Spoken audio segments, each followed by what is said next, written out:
দর্শক স্বাগত, সমকাল লাইভে যুক্ত আছি আমরা ধানমন্ডি 32 থেকে।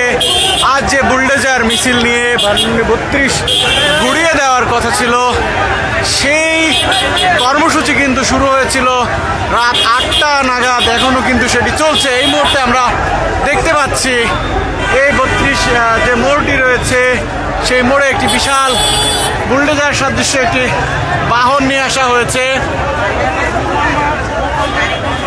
এবং এটি নিয়ে যাওয়ার চেষ্টা করা হচ্ছে ধানমন্ডি 32-এ।